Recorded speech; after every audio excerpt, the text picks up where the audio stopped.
The rhythmic clacking of train wheels against metal tracks was the only sound keeping Nyla Carter company as she stared at her reflection in the window. The visible bruises and cuts blooming across her cheek and forehead were distorted by the rain pelting against the glass. For 5 years, she had been a ghost in her own life, trapped in a suffocating, abusive marriage to Derek Lawson. Derek thrived on her isolation, constantly reminding her that as an orphan, she was a woman with no roots and nowhere to run. "Nobody is looking for you, Nyla," his voice would hiss before the first blow. Nyla clutched her small black handbag like a lifeline, her large, expressive brown eyes darting toward every shadow in the aisle. Every few minutes, she found herself glancing over her shoulder, half expecting to see Derek's towering figure looming in the aisle, his face contorted with that familiar rage. She was a hollow shell running on nothing but quiet survival energy and the desperate hope that she could finally disappear into the dark. The carriage was nearly empty at this late hour, and the seat beside her had been vacant for miles. But suddenly the air in the car shifted, growing heavy with a cold, controlled pressure. A subtle scent of expensive cedar and something sharper, metallic, like a blade, drifted over her. "You're shaking," a voice murmured. It wasn't loud, but it held a commanding presence that made the hair on the back of Nyla's neck stand up. Nyla finally forced herself to glance sideways, and her breath caught. Beside her sat a man who looked as though he had been carved out of stone. He possessed a sharp, defined jawline, intricate tattoos snaking up his neck, and narrow, focused eyes that seemed to see right through her pathetic disguise. He was beautiful in the way dangerous things often are, and the luxury silver wristwatch on his arm likely cost more than the house she had just fled. Nyla didn't know then that she had just sat beside Park Hyun-woo, the most ruthless Korean mafia boss in the country. She had no way of knowing that the devil she was running from was about to collide head-on with the devil she had just met. "Hello, family. Nice to have you on here. Before we proceed, I would love to know where you are watching from. Drop it in the comment and also subscribe to this channel if you are new here." Now let's dive into the story. The train screeched to a final, agonizing halt, the sound of metal grinding against metal echoing like a scream through the nearly empty carriage. Nyla felt the vibration in her teeth, but it was nothing compared to the violent thrumming of her pulse. Outside, the rain continued its assault, but the aggressive glare of those headlights on the platform was the only thing she could see. She knew the silhouette leaning against the bumper of that idling car. It was Derek. He hadn't just tracked her. He had anticipated her, waiting at this obscure transfer point like a predator at a watering hole. Beside her, Park Hyun-woo remained a pillar of unnatural stillness. He didn't rush to stand, nor did he look toward the window. Instead, his narrow, focused eyes remained fixed on Nyla's pale, trembling face. He saw the way she shrunk into her beige knit sweater, trying to become small enough to vanish into the upholstery. The authority in his silence was heavier than any threat Derek had ever hurled at her. "He's here," Nyla choked out, her voice barely a thread of sound. She clutched her small black handbag against her chest, her knuckles white with a grip born of pure terror. "How did he?" He wasn't supposed to know. Hyun-woo tilted his head slightly, the movement revealing the dark ink that climbed his neck, disappearing beneath the neater styling of his black hair. "Men who believe they own things rarely let them go without a trail. You didn't run far enough, Nyla." The doors of the train hissed open, inviting the damp, freezing air of the night into the car. Nyla stood on unsteady legs, her slim, slightly petite frame swaying with the effort of simply remaining upright. She looked toward the exit and then back at the man sitting so confidently beside her. She was caught between two fires, the monster she knew and the enigma she didn't. "If you walk out there alone," Hyun-woo said, his voice a low, melodic warning, "you are going back to that cage, and this time he will ensure the door never opens again." He rose then, his tall, lean, athletic frame unfolding with a grace that made the cramped carriage feel even smaller. He didn't wait for her consent. He simply stepped into the aisle, his presence creating a vacuum of power that Nyla felt compelled to follow. As they stepped onto the concrete platform, the rain drenched Nyla instantly, plastering her dark brown curly hair to her forehead. Across the distance, Derek pushed off from his car. His face was a mask of twisted triumph, that familiar, jagged rage simmering just beneath the surface. He began to stride toward her, his boots heavy on the wet pavement. "Nyla," Derek's voice boomed, cutting through the rhythmic patter of the storm. "Get over here. Now, you think you can just walk away from me, from your husband." Nyla froze. The old conditioning, 5 years of systematic abuse and psychological warfare, began to take hold. Her knees felt like they were made of water. Derek saw her hesitation and his smile widened, a predatory, ugly thing.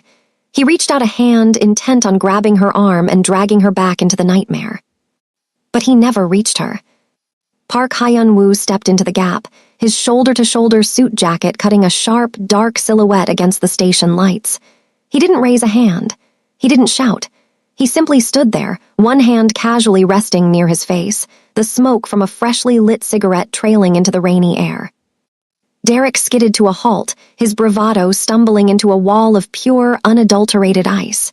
He looked up at Hyun-woo, intending to snarl a threat, but the words died in his throat. Hyun-woo's gaze was calm but intimidating, a stare that didn't just look at Derek, it looked through him, assessing him like a nuisance to be cleared away. "You're in my way, pal," Derek spat, though his voice lacked its usual venom. He tried to puff out his chest, but against the relaxed but dominant posture of the man before him, he looked small, desperate, and weak. "That's my wife. I'm taking her home." Hyun-woo exhaled a thin stream of smoke, his expression emotionally unreadable. He looked at the luxury silver wristwatch on his arm as if he were bored by the encounter. "She doesn't look like she wants to go with you," Hyun-woo remarked. The smoothness of his tone was more terrifying than a scream. "And I find I have a very low tolerance for people who touch things that don't belong to them." "She's an orphan," Derek barked, his eyes darting toward Nyla, trying to reassert the power of her isolation. "She has nobody, you hear me? Nobody is coming for her." Hyun-woo's eyes narrowed into a lethal, focused stare. He took a step forward, and the sheer weight of his dangerous, controlled energy forced Derek to take an involuntary step back. "You are mistaken," Hyun-woo whispered, the words carrying clearly through the wind. "She is standing beside me. That means she is no longer alone, and if you take one more step toward her, I will ensure you never take another step again." The silence that followed was absolute. Derek looked at the tattoos on Hyun-woo's hands, the expensive tailoring of his clothes, and the absolute lack of fear in his eyes. For the first time in 5 years, Derek Lawson was the one who was afraid. He looked at Nyla, his face contorted with a mixture of shock and cowardice, before his eyes fell back to the intimidating stare of the man guarding her. Without another word, Derek turned and retreated toward his car, the tires screeching as he fled into the darkness. Nyla stood shivering, the survival energy that had carried her this far finally beginning to crack. She looked up at Hyun-woo, her large, expressive brown eyes filled with a new kind of uncertainty. "Why?" she whispered. Hyun-woo looked down at her, his gaze momentarily softening, though his presence remained powerful and unpredictable.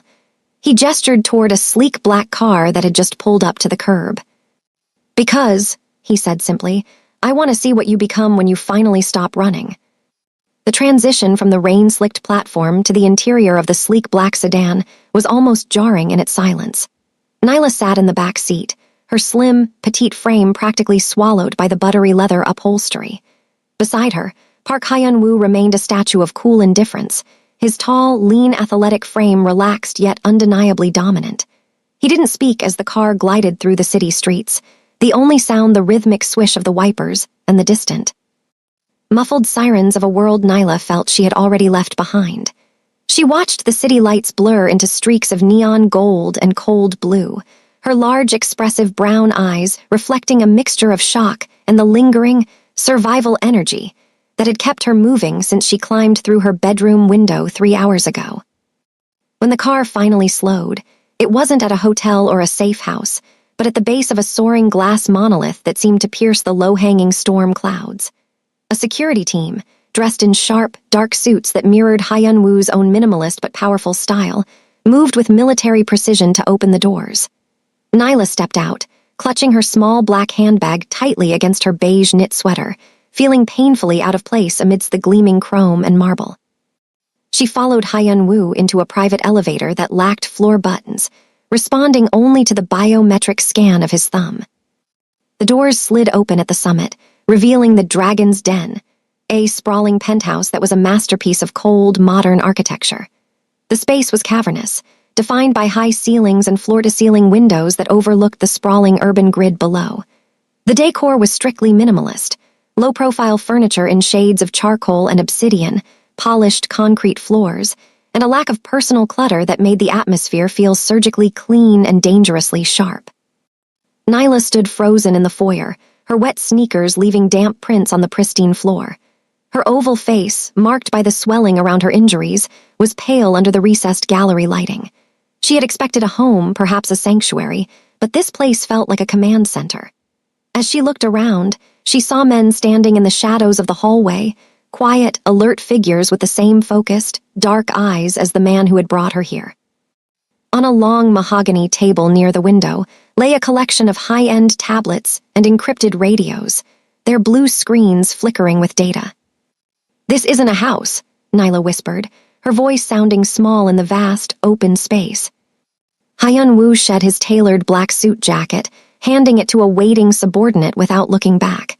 He stood in his black dress shirt, the top buttons slightly open to reveal the edge of the dark, intricate tattoos that climbed toward his jawline. He moved toward a bar made of raw, jagged stone and poured 2 glasses of amber liquid. "It is a seat of governance," he replied, his tone as cold and controlled as the steel and glass walls surrounding them. He walked back toward her, his posture relaxed but commanding, and offered her a glass. "You wanted to run from a man who used your isolation to break you. To do that, you had to enter a world where isolation is a luxury we cannot afford." Nyla took the glass with trembling fingers, her gaze falling to his hands, where the tattoos on his wrists and knuckles suggested a history of violence that Derek could never truly fathom. She realized then, with a sickening jolt of clarity, that she hadn't just escaped a toxic husband. She had been pulled into the very heart of the Korean mafia. The men in the hallways weren't just security, they were soldiers. The Dragon's Den was the nerve center of an empire that operated in the cracks of the city's legal facade. "You're one of them," she said, her brown eyes widening as she took a step back. "The stories about the shipments, the alternative governance in the East District, that's you." Hyun-woo took a measured sip of his drink, his expression remaining emotionally unreadable. He leaned against the edge of a heavy obsidian desk, his narrow eyes tracking her every movement. "The terms criminal and victim are labels for people who don't understand how power actually works, Nyla. Derek thought he was powerful because he could hurt a woman who had no one to call. He is a small man playing a small game." He stepped closer, his presence overwhelming her senses, the scent of cedar and expensive smoke clinging to him. "In this room, we play for the city itself. You are here because I recognized something in you on that train, a survivor's spirit that hasn't been extinguished yet, despite 5 years of trying. But if you stay here, you have to accept the nature of this den." Nyla looked past him at the sprawling city below, feeling the weight of her orphan complex pressing down on her. Derek had always told her she was nothing because she had no family to shield her. Now, she stood in the most dangerous home in the city, guarded by a man who treated her vulnerability not as a target, but as a project. The realization was terrifying, yet for the first time in 5 years, the hollow shell of the woman she had become felt a spark of something new. She wasn't safe, not in the traditional sense, but she was no longer being hunted by a man who saw her as property. She was being observed by a man who saw her as potential. "I don't have anywhere else to go," she admitted, her natural full lips trembling as she spoke. "I know," Hyun-woo said, his voice dropping to a register that was strangely steadying. "That is why you are going to learn how to ensure no one ever makes you feel that way again." As he gestured for a woman in a professional uniform to show Nyla to a guest suite, Nyla realized the Dragon's Den was not just a place of power, but a forge. She had fled a cage of wood and bone only to find herself in a fortress of iron and ink. The guest suite was a silent expanse of high-end finishes and oppressive luxury, but to Nyla, it felt like a pressurized chamber. She stood in the center of the room, her slim, petite frame reflected in the dark, polished surface of the obsidian-topped dresser.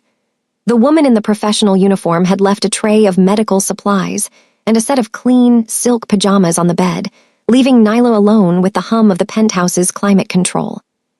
With a hand that still trembled, she reached up to touch the beige knit sweater she had worn as armor during her escape, feeling the dampness of the rain still clinging to the fibers. Moving with a cautious, heavy gait, Nyla entered the ensuite bathroom.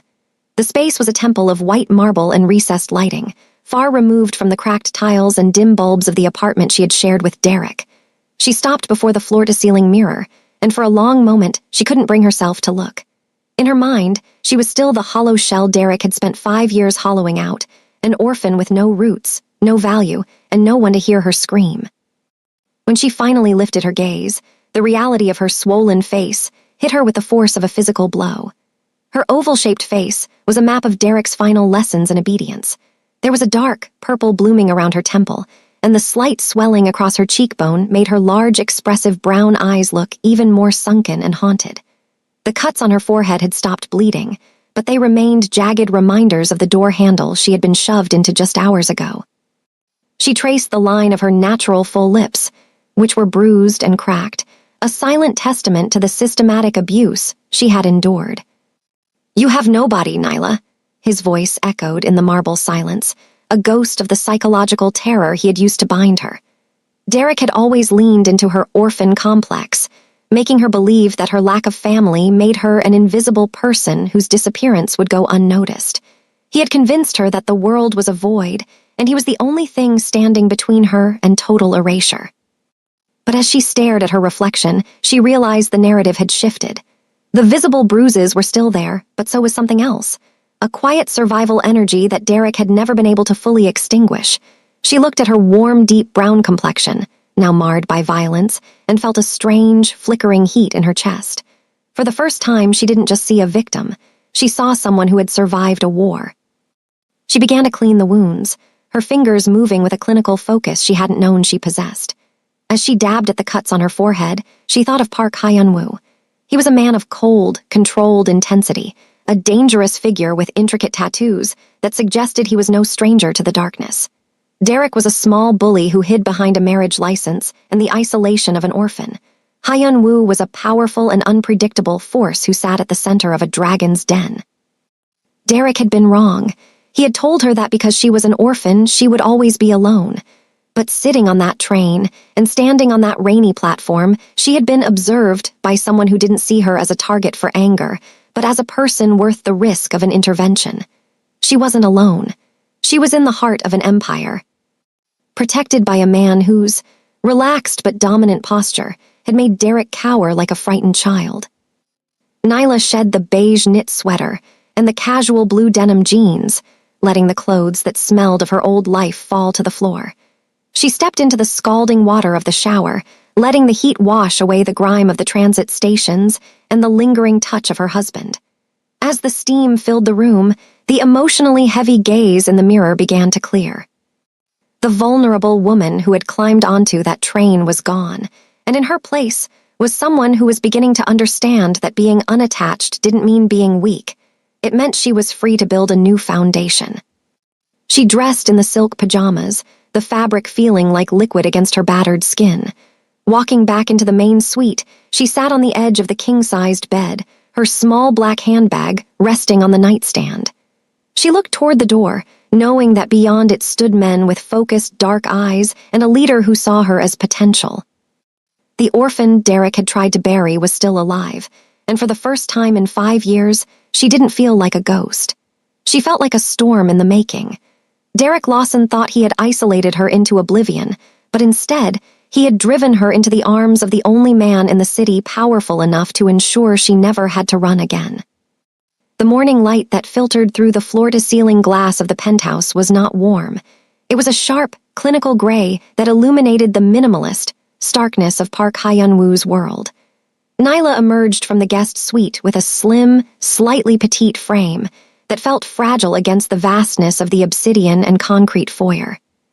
She had traded the silk pajamas for a soft blue sweater and jeans found in the wardrobe, but her oval-shaped face still bore the heavy marks of her past, the slight swelling around her cheek and the subtle under-eye shadows of a woman who had forgotten how to sleep without one eye open. She found Hyun-woo in a glass-walled gym that overlooked the awakening city. He was not training with the explosive, uncontrolled violence she had come to expect from men like Derek. Instead, his tall, lean, athletic frame moved with a relaxed but dominant posture as he practiced a series of slow, deliberate strikes against a heavy bag.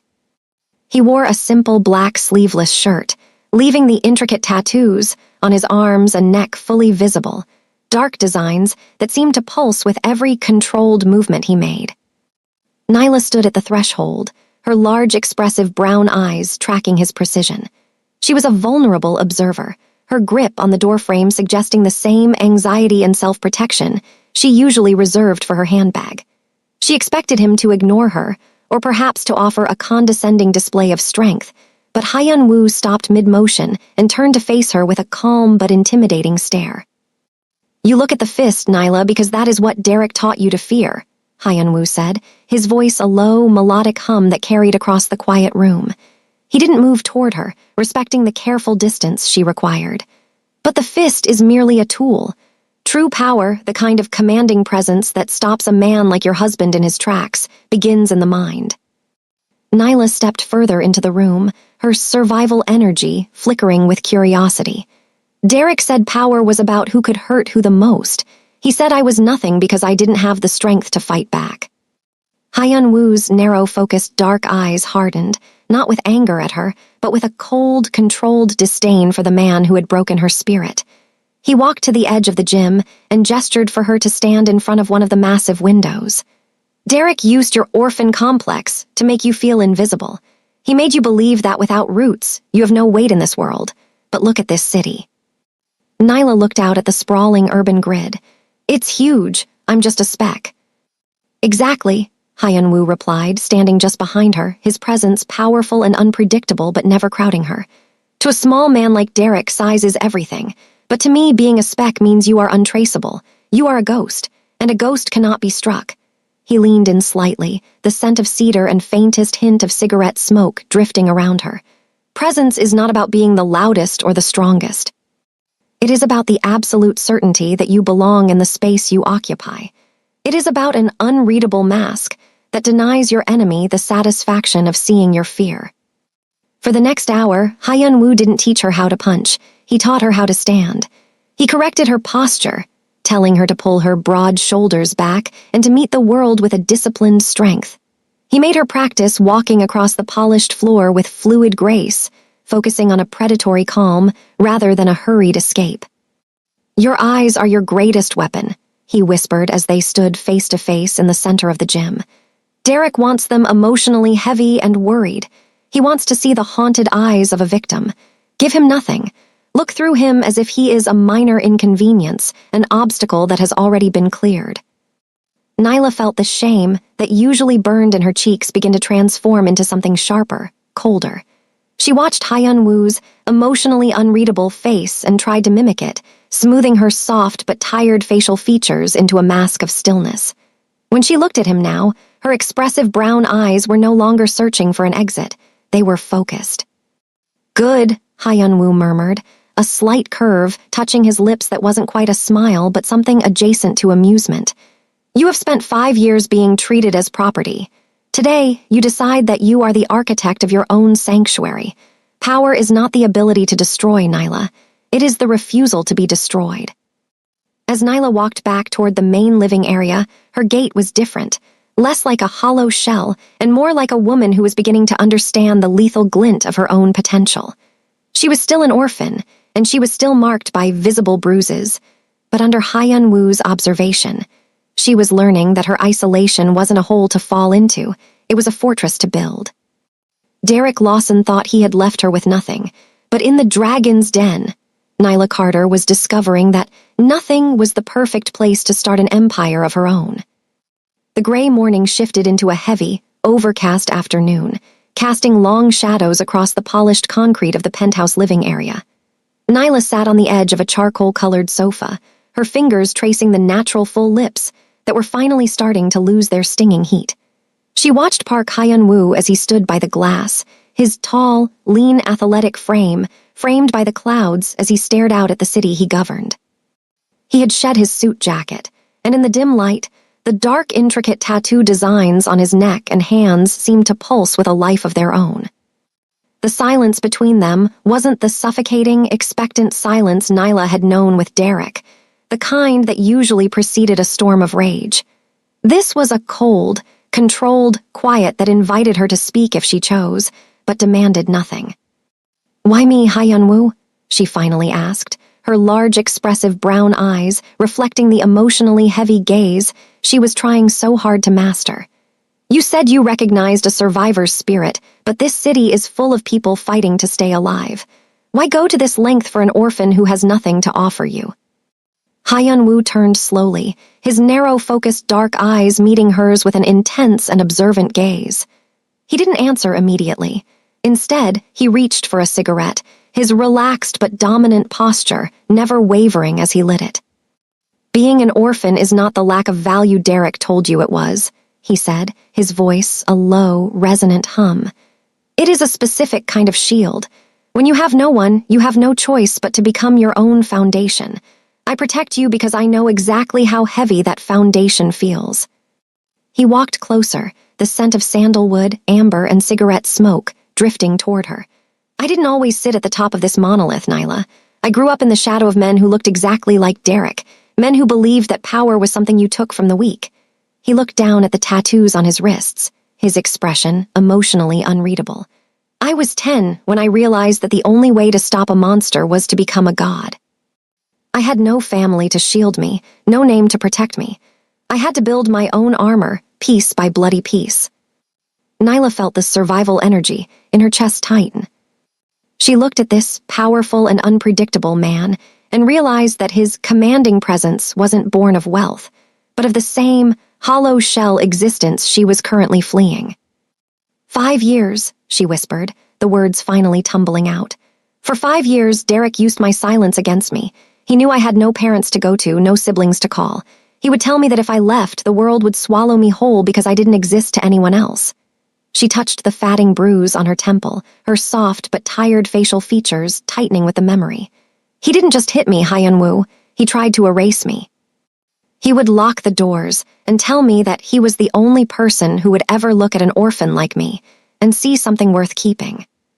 Hyunwoo went very still, the kind of predatory calm that suggested a lethal glint beneath the surface. He didn't offer a shallow apology or a soft touch. He offered the weight of his disciplined strength. "He used your isolation to build a cage," Hyunwoo stated, his cold, controlled tone hardening. "But isolation is only a cage if you believe the walls are there to keep you in. To me, they are there to keep the rest of the world out." Nyla looked up at him, her expressive brown eyes searching his. "He's still out there. He's going to keep looking. He believes he owns me because he was the one who took me in when I had nothing." "Ownership is an illusion for small men," Hyunwoo replied, moving to stand directly in front of her, his tall frame casting a protective shadow. "Derek Lawson thinks he is hunting a lost girl. He doesn't realize he's trying to reclaim a woman who has been claimed by the dragon's den."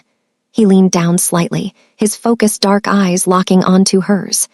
"You are the orphan's shield now, Nyla. Every blow he landed, every year he spent trying to break you, that is the iron in your blood. You don't need a family to be strong. You need to realize that you are the only person who can ever truly set yourself free." For the first time since she had boarded that train, the anxiety and self-protection in Nyla's posture began to settle.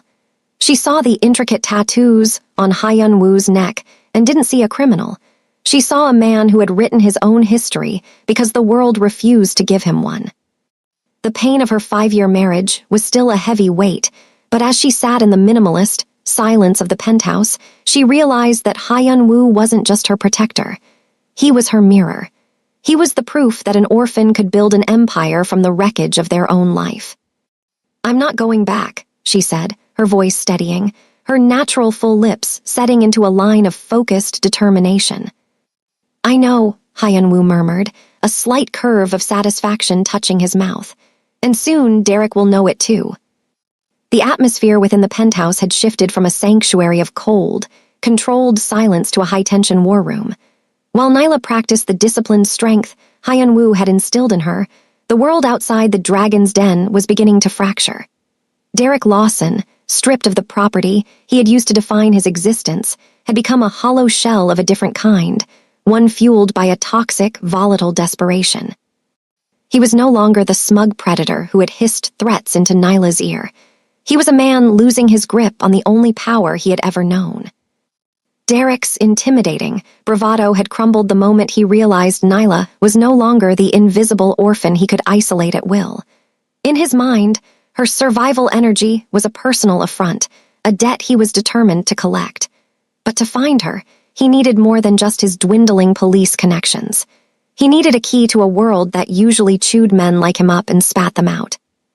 In the dark corners of the city's industrial district, far from the minimalist luxury of the penthouse, Derek began a dangerous dance with a rival syndicate, a group that had long sought a way to pierce Park Hyun-woo's commanding presence.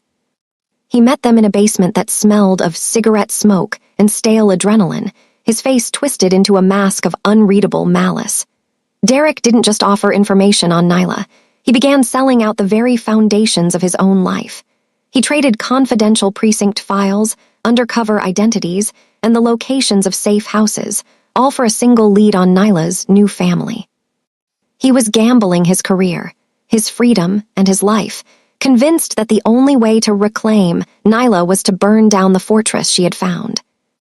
Back in the penthouse, Hyun-woo stood at the obsidian desk, his narrow-focused dark eyes tracking the data flickering across a series of screens. His relaxed but dominant posture hadn't changed, but there was a lethal glint in his gaze that Nyla had learned to recognize as a precursor to action. He didn't hide the reality of the situation from her. He treated her as a partner in this alternative governance, a woman who deserved to see the pieces of the game being moved. "Derek is making moves," Hyun-woo said, his voice a low, resonant hum that vibrated through the quiet room. He gestured to a screen showing a series of encrypted communications. "He has reached out to the Hand Syndicate. He is offering them keys to my perimeter in exchange for your location. He thinks your orphan status makes you a prize they can use to leverage me." Nyla stood beside him, her slim, slightly petite frame no longer trembling. Her large, expressive brown eyes were focused on the data, her soft but tired facial features set in a line of predatory calm. The anxiety that had once defined her was being replaced by a disciplined strength. "He's selling himself to them," Nyla whispered, the realization of Derek's depravity hitting her with a cold clarity. "He would destroy everything just to put the shackles back on me." "He is a ghost in the system now," Hyun-woo replied, turning to look at her with an intense and observant gaze. "He has severed his ties to the world of law and entered the world of shadows. But in this world, Nyla, a ghost has nowhere to hide once the light is turned on." He reached out, his tattooed hand hovering near her shoulder without touching, a gesture of respect for her autonomy. "He thinks he is finding your new family. He doesn't realize he is merely identifying the targets for my retaliation." The emotional arc of the evening was one of grim realization. Nyla saw that the 5-year marriage she had fled was not just a personal tragedy, but a spark that was now threatening to ignite a city-wide war. Derek's obsession had turned him into a weapon for Hyun-woo's enemies, and Nyla was the orphan's shield at the center of the storm. "What happens when they find us?" Nyla asked, her natural full lips barely moving. "They won't find us," Hyun-woo stated with an absolute certainty that settled the survival energy in Nyla's chest. "We will let them think they have. We will let Derek believe his gamble has paid off. And when he steps into the light, thinking he has finally reclaimed his property, he will find that the lost girl he is looking for has become something he can no longer survive." As the night deepened, Nyla returned to the Dragon's Den windows, watching the city lights. She was an orphan, a woman with no roots. But as she stood in the powerful and unpredictable shadow of Park Hyun-woo, she realized she was no longer the one being hunted. The ghost in the system was Derek, and he was walking straight into a forge he didn't understand. The city lights of Seoul glittered like a sea of cold diamonds beneath the penthouse. But tonight, Park Hyun-woo decided it was time for Nyla to stop viewing the world through a glass barrier. He didn't suggest a crowded club or a loud venue. Instead, he led her to a private, high-end gallery in a district where the commanding presence of his organization felt like a physical weight in the air. Nyla stepped out of the black sedan, her slim, slightly petite frame draped in a tailored charcoal wool coat that matched the minimalist aesthetic of her new life. Her dark brown curly hair was styled with a neatness she hadn't known in years, yet her large, expressive brown eyes remained vigilant, constantly scanning the perimeter for a shadow that looked like Derek. As they entered the gallery, the relaxed but dominant posture of Hyun-woo drew every eye in the room. He moved with a predatory calm, his intricate neck tattoos partially obscured by a high-collared black shirt, yet the dangerous energy he radiated was unmistakable. Nyla stayed close to his side, her grip on her small black handbag still hinting at the anxiety of a woman who had spent 5 years being treated as property. "Do not look for him, Nyla," Hyun-woo murmured, his voice a low, resonant hum near her ear. "Derek is a small ghost. Tonight, you must learn to see the larger ones." They moved through the minimalist space, pausing before a collection of abstract ink paintings. For the first time, Nyla tried to project the disciplined strength she had been practicing in the gym. She smoothed her soft but tired facial features into an unreadable mask, denying the room a glimpse of her haunted eyes. But as she stood before a canvas of swirling grays, a prickle of unease crawled up her spine. It wasn't the jagged, chaotic fear of Derek's arrival. It was a cold, intense and observant gaze coming from the far side of the room. She shifted her focused, dark eyes toward a group of men standing in a secluded alcove. They were dressed in sharp suits, similar to Hyun-woo's subordinates, but their controlled facial expressions held a different kind of malice. One man in particular, older with a jagged scar running through his brow, was not looking at the art. He was observing Nyla with a clinical, emotionally unreadable intensity. "He's looking at me," Nyla whispered, her natural full lips barely moving as she addressed Hyun-woo. "Not like Derek looks at me, it's different." Hyun-woo didn't turn his head. He remained a statue of lethal grace, his narrow-focused dark eyes fixed on the painting in front of them. "That is Elder Han's youngest son. Derek's gamble has reached their ears. They aren't looking at a victim, Nyla. They are looking at the orphan's shield, the piece of my world they believe is the weakest link in my armor." The realization sent a wave of emotionally heavy dread through her, but Nyla forced herself to remain still. She realized that the dance of danger had evolved. It was no longer just about a toxic husband trying to reclaim his wife. It was about the Han syndicate testing the boundaries of the Dragon's Den. To them, she was a symbol of Hyun-woo's potential vulnerability, the orphan who had been given a seat at a table she hadn't earned.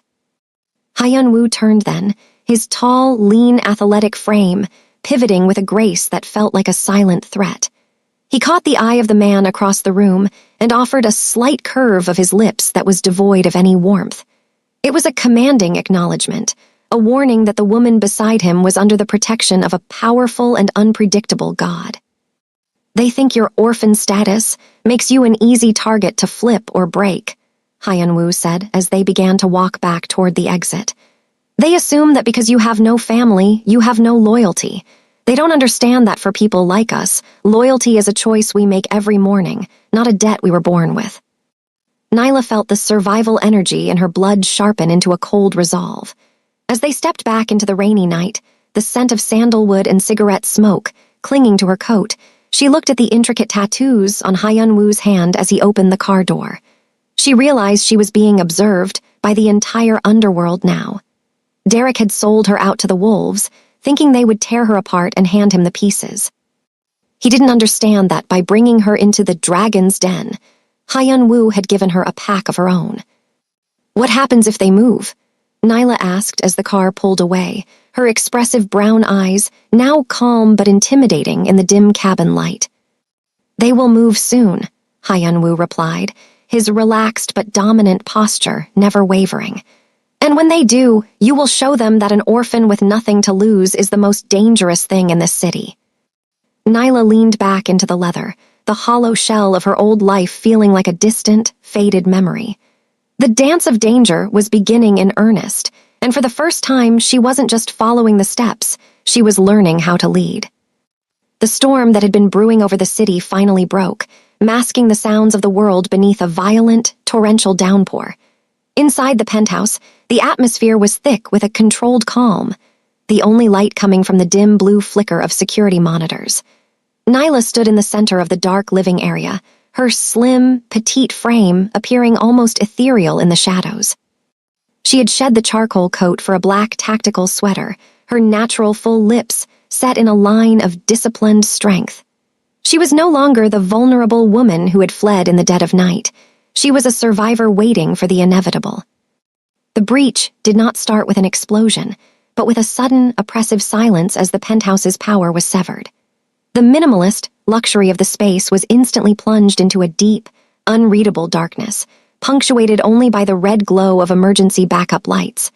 Nyla felt the survival energy in her blood turn to ice as a series of muffled thuds echoed from the service elevator, a sound that shouldn't exist in a fortress guarded by Park Hyun-woo's elite soldiers. "Stay behind me," Hyun-woo's voice emerged from the gloom, a low, resonant hum that grounded her.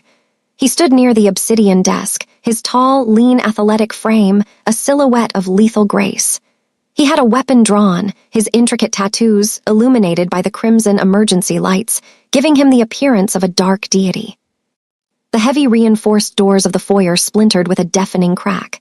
Men in tactical gear, their faces hidden behind masks, poured into the dragon's den. But it was the man leading them who stopped Nyla's breath. Derek Lawson stepped into the light, his face contorted with a mixture of aggressive triumph and a desperate, jagged rage. He looked like a hollow shell of the man he once was, his eyes haunted by the gamble he had made with the Hand Syndicate. "I told you, Nyla," Derek's voice boomed, echoing off the glass walls. "I told you there's nowhere for an orphan to hide. You thought this powerful and unpredictable boss could save you. He's just another cage." Derek, hired help fanned out, their movements disciplined but lacking the predatory calm of Hyun-woo's own men. Gunfire erupted, the controlled silence of the house shattered by the sharp, rhythmic cracks of suppressed weapons. Hyun-woo moved with a fluid grace, his narrow-focused dark eyes tracking every threat with a commanding precision. He wasn't just defending his home, he was protecting the woman Derek had tried to erase. Nyla dived behind a heavy stone island in the kitchen, her large, expressive brown eyes wide but focused. She could hear the chaos, the shattering of minimalist glass, the heavy thud of bodies hitting the concrete, and Derek's voice, a constant, intimidating snarl as he moved closer. "Come out, Nyla," Derek screamed, his boots crunching on the glass shards. "The Hand Syndicate wants the boss, but I just want what belongs to me." Nyla looked at her tattooed hands, realizing she was clutching a small, heavy object Hyun-woo had given her, a tactical tool she had practiced within the gym. The anxiety and self-protection that had once made her small was being replaced by a lethal glint of resolve. She realized that Derek's inside information had allowed him to bypass the external gates, but he had underestimated the dragon's den itself. Hyun-woo moved through the shadows like a predatory ghost, his relaxed but dominant posture, never wavering even as he neutralized the intruders with disciplined strength. He was a dangerous force of nature, his emotionally unreadable mask never slipping. But as Derek raised his weapon toward the kitchen island where Nyla was hidden, Hyun-woo's focused dark eyes flared with a cold, intense, protective fury. The breach had turned the sanctuary into a slaughterhouse. Nyla watched as the minimalist, world she had begun to call home, was torn apart by the man who had claimed to own her. She saw the blood on the white marble and the visible bruises of the house itself. The orphan's shield was being tested, and as Derek stepped around the corner of the island, his gun leveled at her warm, deep brown complexion, Nyla realized that the controlled calm was gone forever. "Got you," Derek whispered, his emotionally heavy gaze filled with a terrifying satisfaction. But before he could pull the trigger, the shadows behind him shifted. Hyun-woo emerged, his sharp, defined jawline set in a mask of lethal intent. The dance of danger had reached its crescendo. The breach was complete, but as Nyla looked into the narrow eyes of the man who had observed her potential, she knew the night was far from over. The crimson glare of the emergency lights painted the wreckage of the penthouse in the color of a fresh wound. Nyla stood behind the kitchen island, the cold stone biting into her palms as she watched Derek Lawson's face twist into an expression of jagged, manic ownership. He stood amidst the shattered remains of the minimalist glass, his boots grinding the shards into the concrete floor with every heavy, aggressive step. He looked like a hollow shell of the man she had feared for 5 years, a predator who had finally realized the world was no longer under his control. "You think you're a queen now, Nyla?" Derek's voice boomed, a ragged, intimidating snarl that vibrated through the chaos of the room. "You're an orphan. You're nothing. You're a stray that I took in, and strays don't get to choose where they sleep." Nyla felt the familiar anxiety try to claw its way up her throat, but she didn't shrink away. She looked at her warm, deep brown complexion in the reflection of a nearby metallic cabinet and saw the slight swelling of the injuries he had given her. But beneath the soft but tired facial features, there was a new, disciplined strength. She realized that Derek's power had always been a lie built on her silence. Her survival energy wasn't just a means to stay alive. It was a lethal glint of untapped potential that he had spent 5 years trying to bury. As Derek raised his service weapon toward her, his emotionally heavy gaze filled with a terrifying, possessive satisfaction, the shadows behind him moved with fluid grace. Park Hyun-woo emerged from the gloom like a predatory god, his tall, lean athletic frame a silhouette of cold, controlled fury. He didn't rush. He moved with a commanding presence that made the air in the room feel heavy and thin. "She is not a stray, Derek," Hyun-woo's voice cut through the darkness, a low, resonant hum that made Derek spin around in a blind panic.